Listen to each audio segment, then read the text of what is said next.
You can see the windows, and there's a wooden door now, and it's ajar. It's a small house, and I take a bite out of the red roof, and it tastes like fresh strawberries. It's delicious, really fresh, the taste. Now I'm curious to see if there's anybody at home. So I walk into the gloomy interior. In a corner, I see a boy crouched on the floor, trying to avoid detection. I can feel he's frightened. I feel that he thinks I'm some kind of monster. He looks up at me, and I feel like I need to reassure him that he's not in any danger. He's really scared. It's okay. Take my hand. I can help you. He takes my hand reluctantly. He can't be more than 7 years old. His brown hair conceals his right eye. The visible eye is blue and brimming with tears, and he's wearing a blue dungarees. We walk outside, and the sky is now bright blue. It's daytime. It's not scary anymore, but the boy is still sad. I can help you. We take off towards the sky. It's a deep blue sky. I feel like I want to be this boy's Superman. I just want to help him. So we keep going up, and we leave this world that trapped him, which turns out to be a giant soap bubble in a dark void. Wish for where you want to be. I keep trying to tell him that it's okay. He can be anywhere he wants to be. He looks at me but remains silent.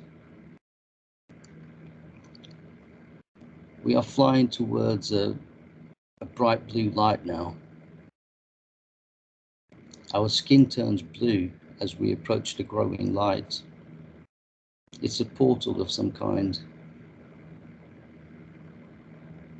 As we go through it, we come upon a living room. I see a large mirror on the wall, but we don't have reflections. It's really strange. There is a lady sitting on a sofa. She's got brown hair, short brown hair, chin length haircut. There's also a round coffee table in front of her, and there's a lit candle. The boy strokes her hair. I feel like it's his mum. He looks at me and smiles. She turns to him like she can sense him, but she can't see him. Her eyes keep darting to and fro. Reminds me of Molly Jensen in Ghost, when she's sensing her husband, but she can't see him because he's already dead. Now I can see the scene from the movie. And I feel like my work is done somehow. Like I've done some kind of retrieval. I think that's it. So I have a question for you, Orlando. Obviously it sounded like a retrieval. When you first closed your eyes, were you intending on seeing like a dark scene and, like a road, or that's just what was there for you? It just kind of like it came to me. I was trying to avoid, initially I was trying to avoid roads because that's usually what, the first thing that comes to me for some reason. I feel like I'm going to go on a journey. But because I was trying to avoid it, I began to see trees, like pine trees, maybe kind of like influenced by Peter's background. So I don't know if that had some kind of influence there. And then it just began to play out like a fairy tale journey, and the mushroom shaped house. And, I'm curious to find out what's going on. And then the more I went into it, and then I saw the first character, the boy, it's like I became emotionally involved, and like I felt the need to help someone, and I don't know if it's me seeking some kind of gratification or reward, or, seeking some kind of emotion. Perhaps it could even be something to do with ego, like maybe my ego is at play here, where, a part of me wants to feel useful, helpful. Sometimes people say there's no selfless good deeds, even in altruism you can be selfish. So I'm just wondering if it's like purely psychological, but I also would like to believe that really helped someone somewhere, somewhen. That makes sense.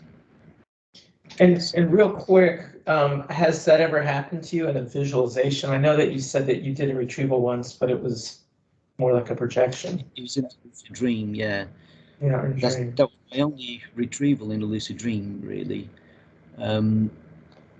This time, it's the first time I've done it as a visualization. And I mean, maybe I've been thinking about your work because you're quite experienced in retrievals. So maybe I've been wanting to do it in the back of my mind, Yeah. No, it's good. No, this is excellent because, in my opinion, like you said, retrievals offer something to the person doing it. Like for example, it could enhance our visualization because we're essentially being confronted with imagery and stuff that's not our own, and so our ability to work on that could be very helpful. Yeah, I really felt for the boy. It's almost like I could feel his emotions. I could feel like he was scared, and also there was no sound really to the experience, to the visualization. I didn't get the sounds like I got previously with the rain on the bridge. And for the first time, I also experienced taste, like the taste of strawberries when I took a bite out of the red roof.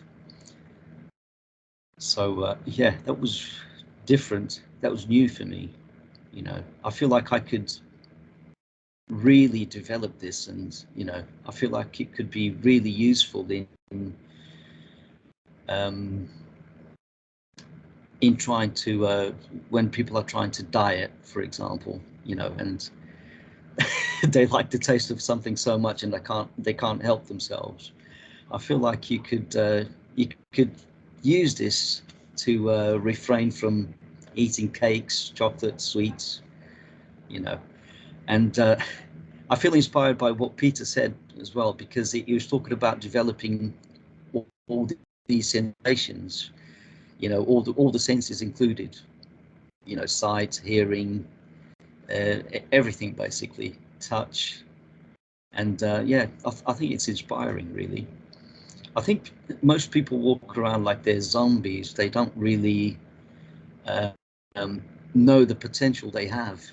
You know, it's almost like most people are like the real people in, I don't know if you've seen Shaun of the Dead. The zombies seem more aware, more conscious than the actual people who, you know, just walk around. They're not paying attention to the zombies. They're looking at their phones, and it just makes it's like that. It satirizes the idea of a zombie movie. It's like normal people are less aware than the zombies themselves. It's almost like they're conscious, but they're not really paying attention. And it, you know, and it brings up what Claudio spoke about focus. It's almost like they've got the awareness, but they are not focusing on anything but what they want, but what grabs their attention, you know, which in most cases today, especially with youngsters, I think we're all guilty of this to an extent, is mobile phones. We just want to check out videos on YouTube, or, you know, check some pictures on Instagram, selfies. Yeah, Short one clips, thing yeah. that I think about is when anytime I'm surfing the internet, I'm thinking I could be using this time to practice visualization instead. Yeah, yeah, There earlier, but yeah, I mean, I think like I said, you know, it's good to practice all these types of perceived motion to see what works for different people. Yeah, I mean, the biking worked out well for me. I'm getting pretty good at getting something to go clockwise around my head. Counterclockwise, I need to work on. So yeah, no, I think all these are good exercises. But you know, I feel like it's incremental. It just takes time. You have to, you know, you can't expect to become a world-class gymnast on your first try. I was also going to make a point, which is that some of the benefits of being able to do this while we're physically alive is that we tend to have an advantage over other people that when they, well, like Peter said, we might be able to take it if we have to come back. We might be able to take some of these skills with us to the next life. And the other thing is, even in the spirit world, people, if they're not aware of what's possible, they might just continue living on as though they're still living in the physical, not realizing that they can fly or do anything too crazy. So I think the more that we expand ourselves here, the more options we give ourselves there. So that's pretty much all I wanted to say. yeah. I was going to say, years ago, when I first went to uni and I decided to experiment with psychedelics, and I don't recommend anyone to, you know, to use psychedelics in order to, you know, as shortcuts. But the experiences I got from magic mushrooms, for example, I never thought possible. You know, the first time I tried magic mushrooms, I experienced this buzzing aura around my head, and I could feel it. Um, I mean, Claudia can experience vibrations just like that, can't you, Claudia? Just like that. But I didn't think that was possible prior to the magic mushrooms. And when I took them, and when I experienced that aura, it's like a buzzing aura, like bzz, I could hear it. I could feel it and hear it. It was something real, something like electricity all around my head, and it made me feel energized and alive. I felt so confident. It's like I felt like a different person. I didn't think that was possible, but the psychedelics provided a shortcut to that. But I think we don't need drugs in order to achieve these states. I think it's already available there. We just have to work at it. We just have to, you know, take time, take incremental steps, like Michael was saying. You know, don't don't run before you can walk. I think that's a true saying. It's so true, especially in this case. Yeah. Michael looks like he's in deep thought now. He's in No, I'm trance. doing more visualization. I'm always using every opportunity. Cool. Oh, that's good. That's good. As opposed to going on TikTok. Yeah, exactly. No, you realize that the more that you try to access the spirit realms, the more you realize there's a lot of information already there. We don't need to use devices. But I think in some weird way, we numb our internal senses when we use electronics. We no longer pay attention to our environment. We no longer pay attention to our internal self. And so we're really like giving away our gift, so to speak. So it's ironic as people are watching this video that they should turn off the video and start experiencing things. No, I'm joking. Yeah. Be on it. What about the name Visitors of Us?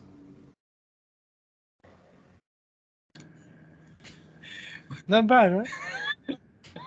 We can make a movie. Yeah. Okay. Well, each one of us could have like a single like name, like a superhero name. Yeah. Like you can be Mr. Vizard, or whatever you want to call yourself, Claudio, and then we'll each choose our own funny name. Well, Yeah. this was something I did a lot as a kid. I do visualize, some imaginary monsters, and with an imaginary sword, I was, fighting off these monsters and doing all this cool stuff, superhero things. Yeah, I think these things could also help. Children are, still in touch with the other side. They haven't yet been indoctrinated with anything, whether in school or from life. And as you grow older, face some challenges in life, and then some of these things now like becoming, because I've forgotten the last time I fought those imaginary monsters again. In the physical, I've never tried that. I've never done any kind of this kind of plays anymore. And yeah, I think it's good to be like a child once in a while. The kind of things we do is like childlike. We're sitting down, you see grown men sitting and imaginary things. It sounds childish, but No, yeah. the Bible says that before you behave like a child, like for you to enter the kingdom of heaven, you need to act like a child. Maybe that was what the Christ was trying to point out. So for you to enter this kingdom, this wider kingdom, you need to have that childlike mentality or mindset, or act like a child. To actually access all these abilities and access to these kingdoms that we are talking about here. Yeah. Because children like to explore. There's something I wanted to ask. In my dream, whether vivid, lucid, or whatever, I have this one superpower, which is telepathy. Like, I am a wonderful telepath. I think Professor X plus Jane and Magneto all combined. All those awesome telepaths in movies and books, I don't think they are up to me when it comes to telepathy in my dreams. It's like my dream signature. And whenever I do telepathy, I know I'm dreaming most of the time. I know I'm dreaming because, and I'm so used to it in whatever kind of dreams, whether mundane dreams or dreams that involve fantasy and fantasy-like setting. Even though it's me just maybe sweeping or doing manual chores in my dream, I do use telepathy a lot. Communicating with people in their minds, in their head, or whatever. And I hope to learn that ability in the physical world. I hope to master it. And that is why I tried as much as possible not to only associate telepathy with dreaming. In fact, I made sure not to use it as a lucid dreaming cue. Yeah, so that's when I start doing it in real life, I might not really lose myself and go mad thinking that I'm actually dreaming. whereas in the physical. I can relate. I was exploring a website, I'm sorry, a Reddit about dimension jumping, where like the world doesn't look like the world that you're used to. And that means that you jump dimensions. Well, meanwhile, that's a perfectly good lucid dreaming cue, right? Because when you see something that you know isn't part of your reality, you realize, oh, I'm dreaming. But if you replace that with, oh, I must have dimension jumped, then you lose the lucid dreaming cue. You say, so that's another example where you don't want to lose a perfectly good trigger. For me, it's more complex, because if I am in a dream and I'm visualizing, I say, oh, I'm in the physical. What do I do? You don't bother to realize that you're dreaming. You're just, oh, I'm just doing my visualization. No, but for me, what works is the flying. If I can fly, of course, I know physical. That's a good because one. with the visuals, I mean, it doesn't make. I was telling Michael recently that my visuals now are even better quality than my lucid dreams. The way I channel visuals are becoming better quality than my lucid dreams. Wow. With Than me, most of it's the other way around. lucid dreams. Yeah, I think it's good whereby, when you become better at visualization, you can do it so much that whatever you visualize becomes so real. You can actually touch it, smell it and taste it. Now, so just imagine visualizing an apple so vividly that you can actually bite on the apple and taste the apple. I think that's one of the goals of visualization. And yeah, so you're saying that your visualizations become better than a lucid dream. I think that's awesome. That's very awesome. Another good thing is that I can create my own video games, and I can always win. I can always increase the level and. So and again, I think it would be good with astral memory. Memory generally, not only astral, just memory generally. You can build some kind of library, visualize the library, and then place whatever you want or whatever I want to remember there. So it can actually help with memory. I think that's one of the use cases of being good at visualization. I should try to build a house and keep it the same way and always go back there, right? That would be cool. Yeah. So once you get something, just have go a to your living library. room. Yeah. So another thing that Claudia and I were talking about is that being able to do his visualization while he's awake means that his brain is fully aware. You know how like when sometimes you're in a lucid dream, you're like a little bit out of it. You're not completely like 100% cognition. So being able to do these things while you're awake means that we could be a lot more powerful, in our exploration. Also, we could be able to talk while we're exploring, right? So Yeah. that's an interesting goal. Yeah. For me, it's the other way around to Claudia's abilities. For me, it's the lucid dream that's really rich, and sometimes it can get really hyper real, like reality on steroids, and it's so solid, so real, and so vibrant and really colorful. And it's usually already like that if I have a dream initiated lucid dream. If I have that aha moment, oh, I'm dreaming, then it's like the colors become really vivid. If I have a wake initiated one, then I usually have to build it. I usually have to rub my hands and listen to the sound of the hands rubbing and feel the warmth of the hands rubbing, and then eventually see my hands, and then I can color the environment. If I'm in a black void, then I can just go like that and start coloring in the rest of the environment. So I have to build it when it's a wake initiated one for some reason. But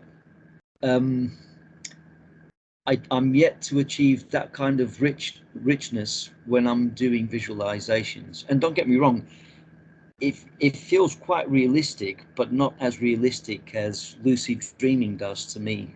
I don't know. But when I started, for me, it was like yours. For when I started, my visuals were way worse than my lucid dreams. But now it's the other way around. I'm mainly from last year and this year. Yeah, don't get me wrong. I still have problems with lucid dreaming, and I've been doing it for like 15 years. You know, the two main challenges for me, and I think this applies to almost everyone, is preventing a premature awakening, and I usually prolong being in the lucid dream state via sensory amplification and trying to calm down and trying to interact with the environment as much as possible.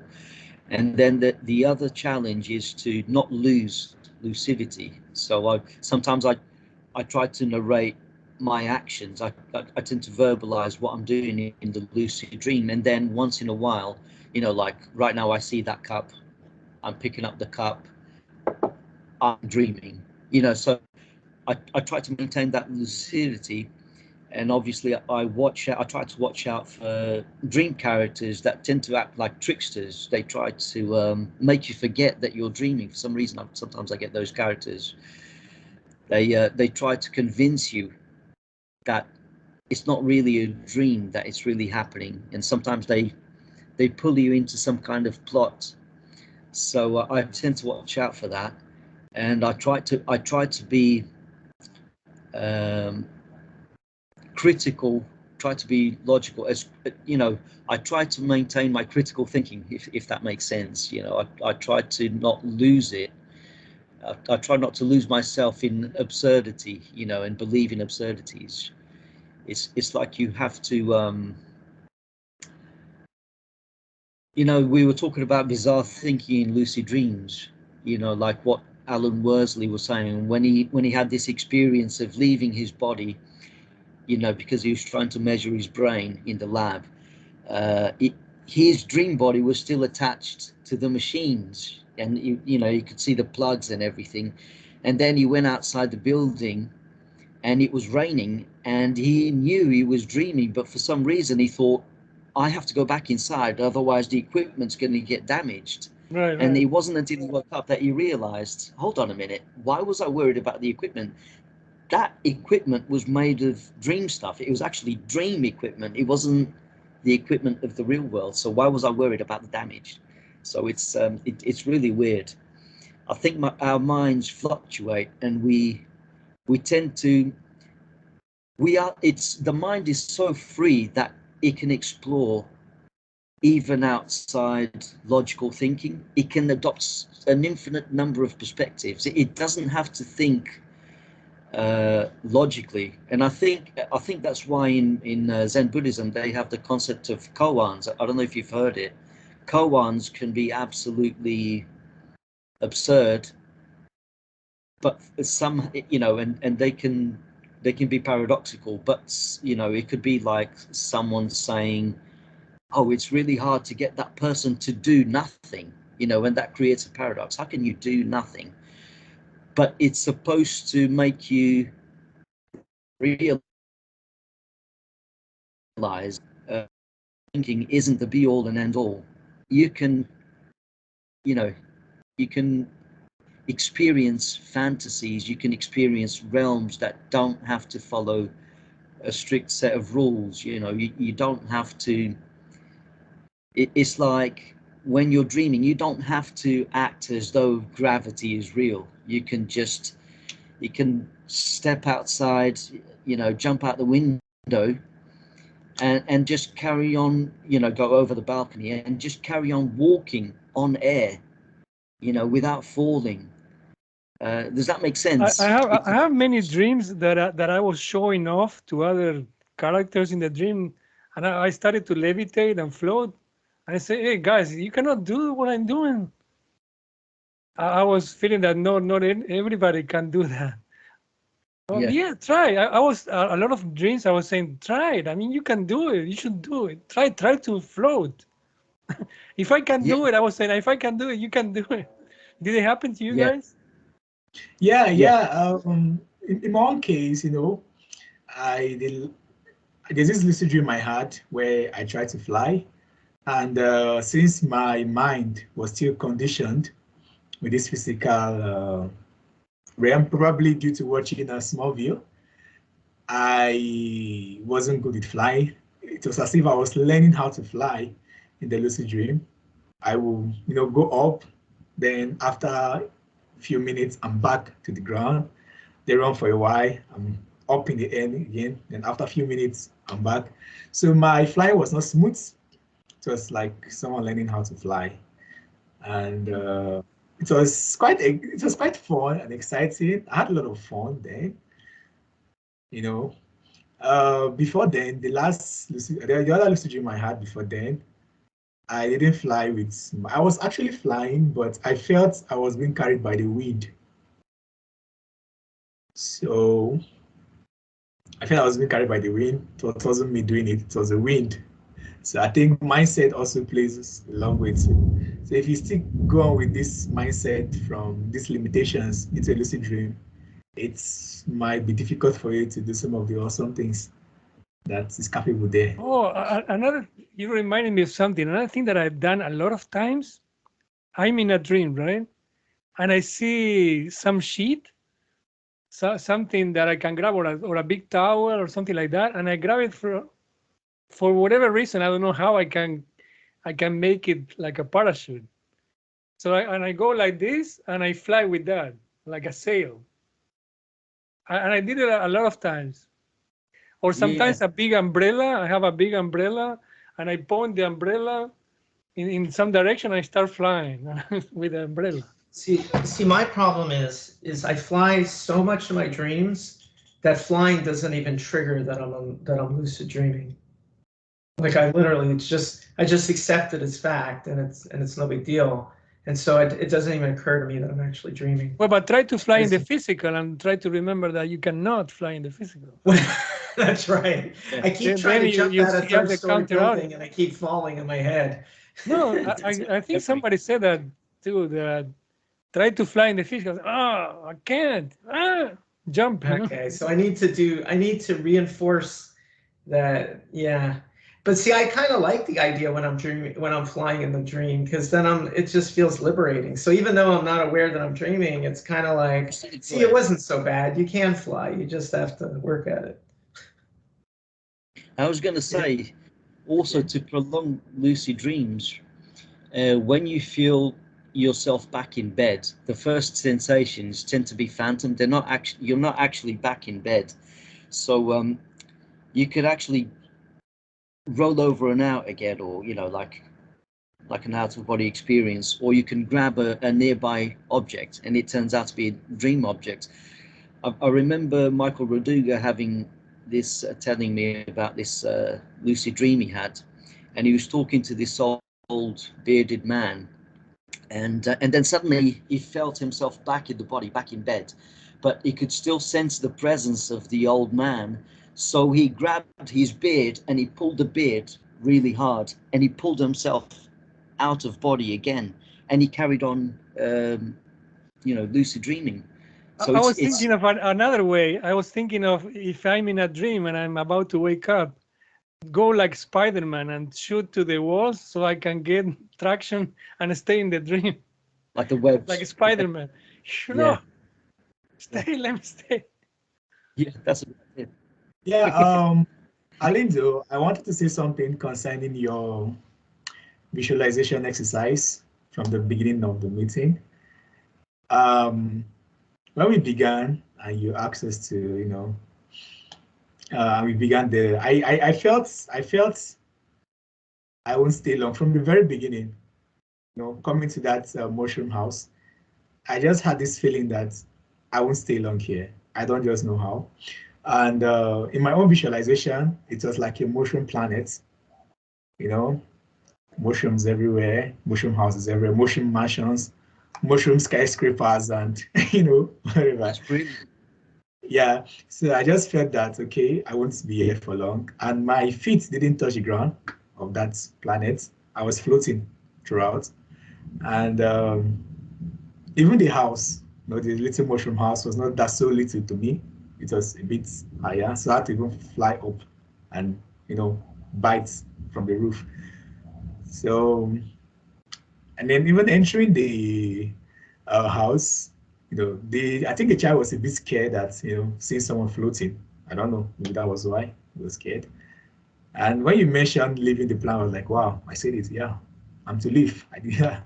I won't stay long in this planet. I'm actually leaving. Nice. Still enjoying it. Yeah. That's brilliant. Yeah, I left with the kid, and when I was flying with the kid was head to my chest, and he was crying. I heard his tears, and the tears soaked my clothes. I was wearing a flowing gown, yeah, kind of a pinkish like flowing gown, and the tears of the child was, soaked my cloak, and I just held him to my chest while flying out. I don't know. I just want to just share my own like experience from the It visualization. sounds really That's rich good. from your perspective. Yeah. That's brilliant. Yeah. Yeah, and I have to say at the beginning I wasn't even walking. I was actually floating as well, like floating and then gliding towards the house. It wasn't like a walking experience to me, So yeah, it's similar to yours. But then I only see one mushroom house. But obviously, in your own world, you saw several, and you were actually enjoying this world. What was That's it with brilliant. a white trunk and a red color? That's how I Oh, imagine you it, mean like the cartoons. the mushroom house? Yeah, With yeah. a red, With with a white red. dots on the red roof, and then like a pale body, like the stalk of the mushroom is the shape of the house as well. A bit like, like that. Is that how But you I saw visualized the it, red, Mike? like a dark red. I saw the dark red and the ceiling Say and then a the bit like white. this. It's a bit like this red for me. For me, it was like that, but a little darker. Maybe because also you said everything was dark, and I was having a dark scenery. Right. Yeah. Yeah. Yeah. Well, for the scenery was very light, like very, very light. Even the red was light red. Yeah. I only saw dark when I left the planet. When I went out of the planet, that's why I saw dark. And the mushroom house was very much like a mushroom than a house. The roof was, what do you call that thing? Is it the leaf? I don't know how to call it. So the top part of the mushroom, that circular part. Yeah, so that was how the Yeah. roof was. It was like a house, valley, but the roof was still mushroom form. Yeah. And yeah, biting off part of the roof was like slicing pizza, just cutting the part. Yeah. Maybe you want to get some pizza now. Oh no. But that's quite tasty. That's quite tasty. I really enjoyed your visualization, and I think it will make a very good short movie. Don't even know if was into movies. It's will make a very short good movie. And then at the end of it all, I don't know if I heard you well. It all ended like a movie, and I was in the cinema, and then Yeah. I was alone. thinking of Ghost. Yeah. Yeah, The alone in the movie cinema. Ghost. Yeah, watching everything, and then I saw executive director Arlindo Batista, executive producer. Nah, I'm kidding. Oh God, yeah. No Should be made mushrooms are harmed in the film. Yeah. I was imagining like a Magic Smurf mushrooms. house. Does that sound familiar? Because you also mentioned blue, and I was like, wow, maybe this person is a Smurf, or they were imagining to be a Smurf. Yeah. Yeah. My God, I think we should try and turn this into a movie and call it maybe Retrievals and Retrieval 1, Retrieval 2. I don't know. For me, it was also really emotional. It wasn't just visual. I really felt like I was helping the kids. You know, I wanted to make sure he was okay. And it also feels good to be someone else's superhero, you know, or someone else's hero even. Good.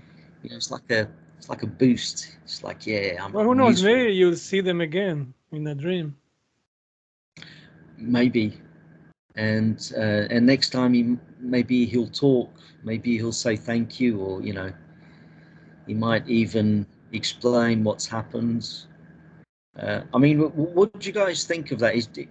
What do you reckon is the story behind it? I mean, is this kid's has this kid passed away, or, you know, is he trying to get in touch with his mum? If it's really out there somewhere, you know, if I've helped some lost soul, what do you reckon is going on? And why do souls?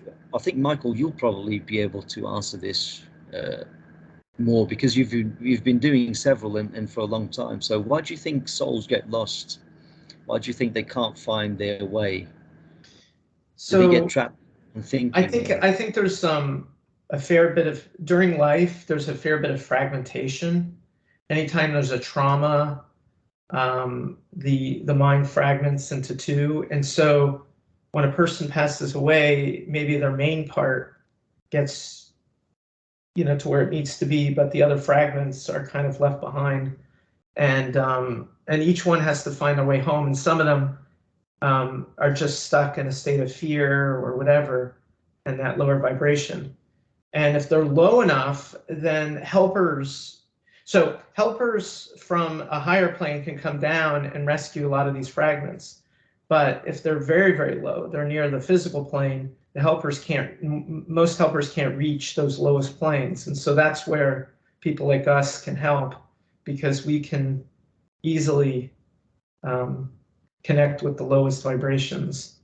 So the way I see it is, you started in a pretty low vibration where it's dark. There tends to be very low light and the lowest vibrations, and then as you go to higher and higher vibrations, it becomes brighter and brighter and more colorful. So it's very possible that at the beginning you were at a very low vibration, and then you were able to greet the child, you know, and then carry them out of what I would call their dream bubble, because you even mentioned the word soap bubble. So it's like you carried them out of that bubble, and then they moved into a realm where it was either their mother or it was a helper dressed as their mother, that can then help them further. In other words, you're no longer needed once other helpers can appear to them. So Yeah. Yeah. Why it was dark first, and then I go inside the mushroom house, and then when we come outside, it's bright, it's daylight, and and the bubble, it was like a soap bubble, you know, like not see-through, but like iridescent, but covered, all these colors covering the bubble, and it's just there. It's like a weird planet, not really like a solid planet, but like it's like a membrane of iridescence. Yes, yeah. So the way it's perceived in the astral is it's like a tree with berries, and each one of those berries is a world. And so that's the way they organize it in the astral. So everybody's bubble is like connected to a tree. So then you can use like a tunnel, which is the tree branch, to get to that bubble. So in other words, you can perceive the astral as a bunch of worlds, or you can perceive it as each world being a berry on the tree, and the tree being sort of like a series of wires or tunnels that you can that you can navigate. So what they do is they plop you into one of those bubbles initially, but then you can pop out of the bubble and then go somewhere else. So it's depending on how you perceive it, it looks like a computer system with lots of wires, or a bunch of plants with a lot of spheres, and that's looking at it from the outside. Or when you go into it, it looks like a whole world, but the world has limited extents, right? Because if you go too far, like in our lucid dream, it's probably like a bubble, And then if you go far enough, you go outside the bubble, and now you're into the shared space. Yeah. Because there's this projection I had once. It was I think that's one of the, clearest astral projection I've ever had. I did some, I don't know if I was practicing this program then or not. I can't remember actually, maybe. And I did some meditation work, some breath work, and then I was doing the lesser banishing ritual of the pentagram. I don't know if you know about that.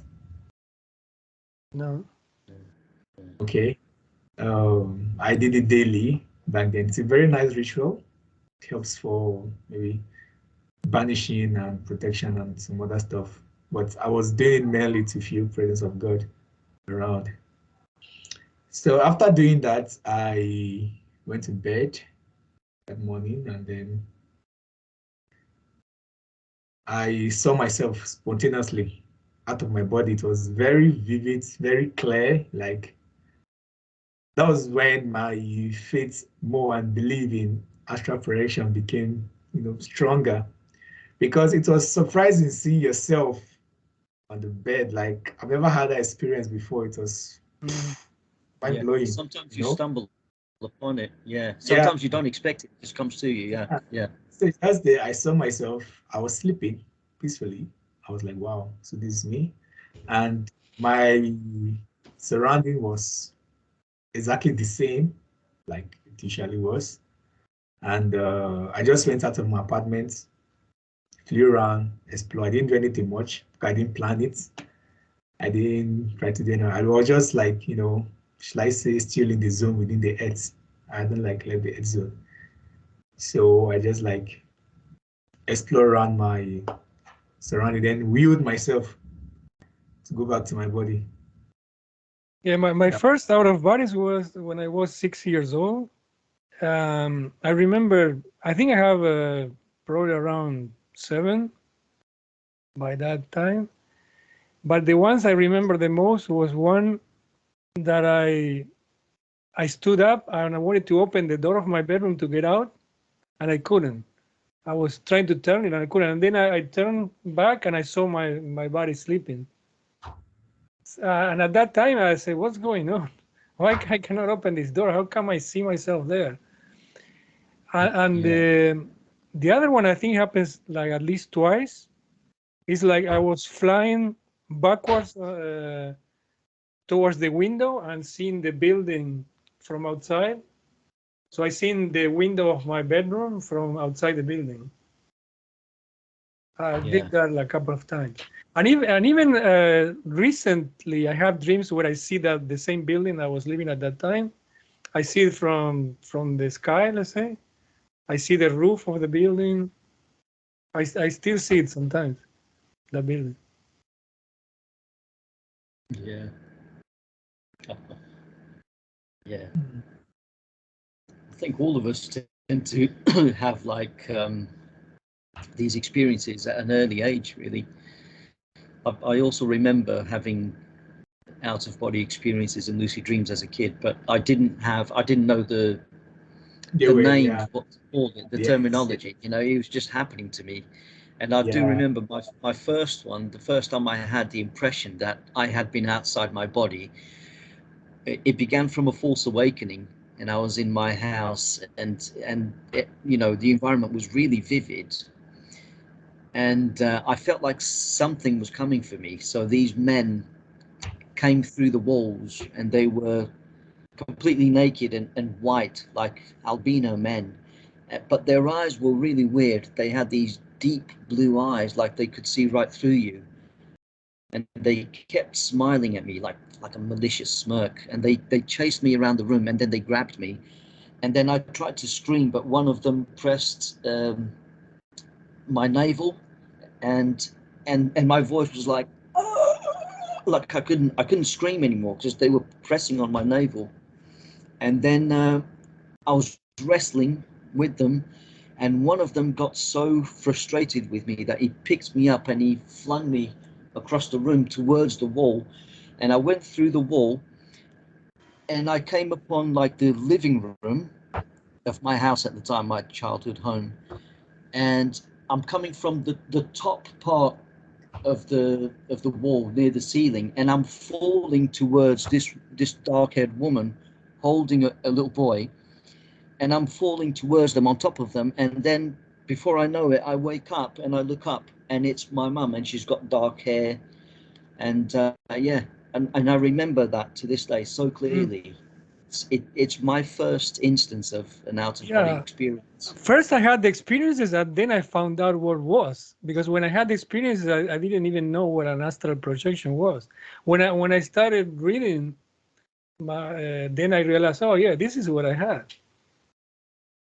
Yeah. See, as a kid, I just said to my mum, Mum, I have these dreams, but they're different. These dreams feel real. I don't know how to describe it. Of course, every dream feels real when you're having them, especially if it's a non-lucid. But I was thinking that's the best way I could describe it. Look, it feels real. I know that I'm supposed to be asleep, but I'm there. And then in my head, I began to think, do dreams happen elsewhere? Are they inhabited by monsters? And these albino men, who are they? Why do they come for me? Because it was a recurring nightmare. And yeah, I didn't have the vocabulary to describe these experiences. I didn't know what an out-of-body experience is, or lucid dreaming. I didn't find out until later in my late teens. But yeah, at the time, the best I could do for my mum was, Mum, these dreams are different. They feel real. That's it. That's all I could do. Yeah, you know, more like an alien abduction. Yeah. You know, one of the biggest mistakes of humanity is to underestimate the importance of dreams and imagination. Yes. Because when they're kids, they say, "Oh, they're imagining that." It's like not important. And dreams is just a dream. Yeah. I mean, imagine how everything could have been evolved differently if they were giving those two things the importance that they deserve. Yeah. Yeah, absolutely. Yeah, definitely. And today it goes as far as, especially some materialistic scientists like Daniel Dennett, they go as far as to say that consciousness itself doesn't really exist. It's an illusion. It's like it makes no sense whatsoever. Yeah, How but can you say what is having the illusion? They don't even answer that. So yeah, it's they an don't illusion. that. Yeah. What is having the illusion? Who is having the illusion? Yeah. Yeah. And how can consciousness itself not be what it seems? It can't be an illusion. That if there's a seeming, that's the reality of consciousness. They have to explain that, and they can't. They can't. I think there's a famous saying by Max Planck. The one that named the smaller scale. They asked him about consciousness, and he said, "Well, I can't get behind consciousness. Nothing can get behind consciousness. It's just, he couldn't explain it. That was his explanation. Nothing can get behind consciousness. He could go to the smallest scales possible, the Planck scale, but when it came to consciousness itself, he said, well, it's you can't reduce it to anything. Can't get behind it. So, and I think there's something there really. You can't hold it. You have to experience it firsthand. And I really do think it's not something that can be destroyed.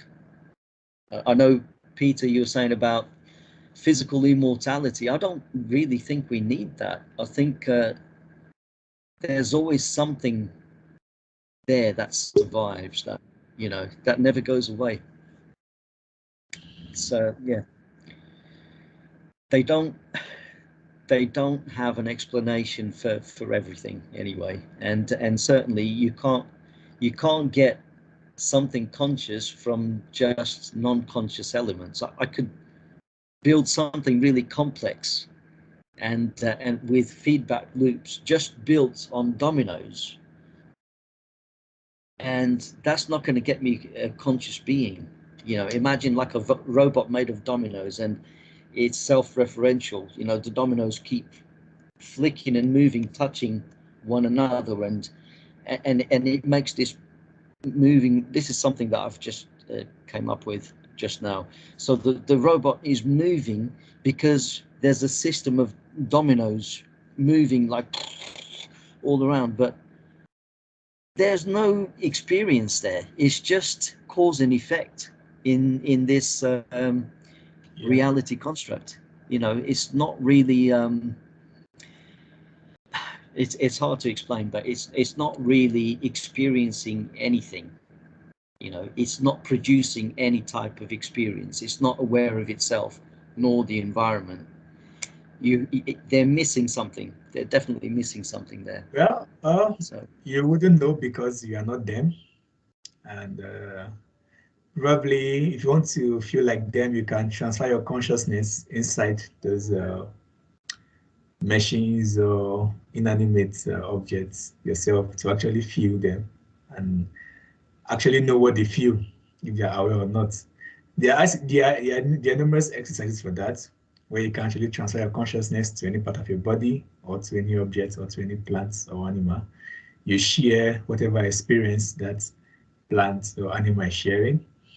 For example, you move your consciousness to an ant, you have the worldview of an ant, and you feel what an ant feels. And same too with the table, a chair, and a robot. So we can't just say for certain if they are aware or not. They could be aware in their own limited, space, in their own way. But, yeah. yeah. So yeah, but then if it's aware, so it would you be like can't, an avatar, like an AI avatar or something yeah. like that. So It wouldn't the be thing, the actual awareness itself. awareness is awareness. There are no two types of awareness, and awareness permeates everywhere, everything, living and non-living. Everything is aware. Something the Bible says about, the trees praising God, or the winds, the oceans, and fire and whatever. No, the Bible made mention of things giving glory to God, whatever. Well, glory and worship is a form of awareness too. It's a form of you being aware. So for certain, we can't really say. We can't really say for certain. But as I said, I myself am a man of science and engineering, and I believe more in practical too. If anybody brings up any form of claims, I don't call their claims nonsense, or I don't attack it. I experiment, I find it out myself if it's true. Yeah, And no, then, yeah. I see what you're saying. I mean, I'm not saying that science shouldn't explore like the materialistic route. I just think at the moment that it really lacks explanatory power when it comes to consciousness. I mean, it's yeah. So But I don't, as I say, like I'm also with you, we're in line. I'm just trying to say that science should, instead experiment as it always does. You should find out these things before any scientist can talk down on lucid dreaming or astral projection. They should try it themselves. They should try astral projecting. yeah, They should yeah, try they should getting these try. capabilities. Yeah. So that's the experiment, and then come up with it. Because I know most for me, all my role models in science, be it Newton, Tesla, Einstein, even Max Planck, Yeah. they were also men that were. What kind of engineering do you? Okay, yeah, I studied petroleum engineering, but yeah, that was due to my parents, African parents, kind of forcing me towards it. I actually like physics. I wanted to study physics, do quantum. I think I saw a post in your Facebook about Jiddu Krishnamurti. Wow. Do you remember? You put a post What's about about? Krishnamurti. It's a video that he says the observer is the observed. Yeah. Yes. Yes, I remember that video. I disagree with that video. You know why? Because think about it, and you're in computer field, right? You understand computer systems, right? Yeah, I do. I'm a programmer too. The observed is an object. Okay. Is information, but the observer is something special. Observer, you have awareness, you have consciousness, you have something more than information. So it's kind of like equating the processor of a computer with the data. Yeah. They cannot be the same. I mean, that's something that, and for example, in my exercise, you can have the awareness in your physical body, Okay. and in your astral body, right? And you can choose how much you get into the astral body, how much you get into the physical body. So you as an observer can switch between observed, right? You can choose what is your observed. So it cannot be the same, because if you say the observer is the observed, that means the observer is the physical body, and then you later on say the observer is the observed, so the observer is the astral body. So which one is the observer, the astral body or the physical body? And you get into that trouble because of assuming that thing about the observer being the observed. It doesn't make any sense. It's like the hard problem of consciousness. And also, if all we are is the brain, but then physics tells us neurons don't actually exist in a definite state. It's like a superposition of states until you finally observe it, and then it's a definite state.